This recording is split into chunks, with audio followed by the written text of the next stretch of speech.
Video में आपको एक डिवाइस नज़र आ रही है जिसमें डीसी फैंस लगे हुए हैं।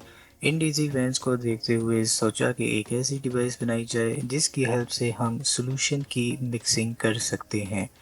ऐसी डिवाइसेस के लिए स्पेशल आरपीएम यानी रोटेशन पर मिनट्स पर मूव होने वाली मोटर्स का होना लाजमी है, जो कि इन डीसी फैंस के अंदर लगी हुई हैं। इन मोटर्स की रोटेशन को कंट्रोल किया जा सकता है with the help of a module that you are witnessing in this video। इस मॉड्यूल को PWM Pulse Width Modulation 12 volt DC motor controller module कहा जाता है, जो इस जैसी डीसी मोटर्स की स्पीड को फास्ट और स्लो करने के लिए यूज़ किया जाता है।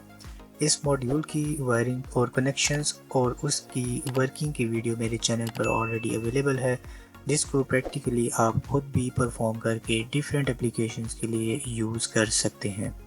स्टार्ट करते हैं कि इस डिज़ाइन को रेडी कैसे किया गया। फर्स्ट ऑफ ऑल आपने 3 मॉड्यूल्स लिए जिसका मॉडल आपके साथ शेयर किया गया है।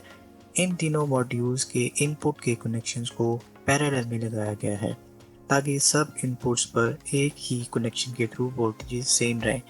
डीसी फैंस के ऊपर मैग्नेट बार जो कि केमिकल की सॉल्यूशन मिक्सिंग और प्रोसेसिंग के लिए यूज़ किए जाते हैं, उन मैग्नेट्स का यहाँ यूज़ किया गया है। अब इन मैग्नेट्स को हमने इन डीसी फैंस की मिडल एरिया में एलपी की हेल्प से कनेक्ट किया ताकि इसके साथ मैग्नेट फिक्स हो जाए। एक्रेलिक शीट 3 mm की प्लेट्स का यहाँ यूज़ किया गया ताकि इसका एक स्ट्रक्चर रेडी हो जाए। एक्रेलिक शीट्स की 2 लेयर्स बनाई जिसके बीच में इन 3 फैंस को अटैच किया गया with the help of screws. इसकी आउटर बॉडी को भी एक्रेलिक शीट से कवर किया गया ताकि एक लुक बन जाए। आउटर बॉडी को कनेक्ट करने के लिए अगेन हमने एलपी का यूज़ किया ताकि अच्छी तरह से इसके आपस में बॉन्डिंग या शीट्स अटैच हो जाए।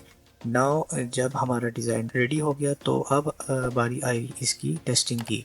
टेस्ट करने के लिए हमें एक बीकर चाहिए और उस बीकर में आपने एक मैग्नेट बार को इंसर्ट कर देना है।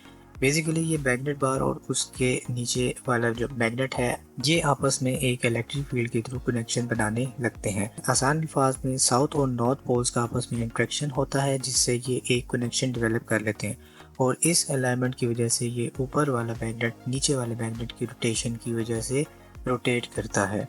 Simple physics.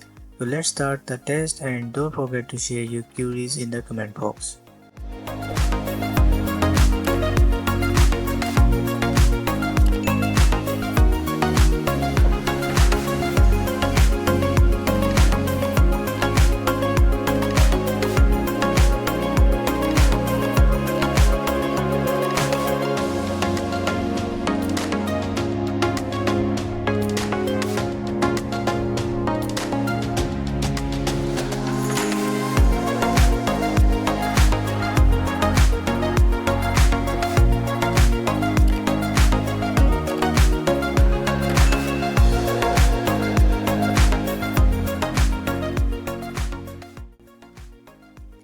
So I hope you enjoyed this video। अगर आप इस चैनल पर न्यू हैं तो don't forget to subscribe my channel, like, comment, share and hit the notification bell to stay tuned with my upcoming videos।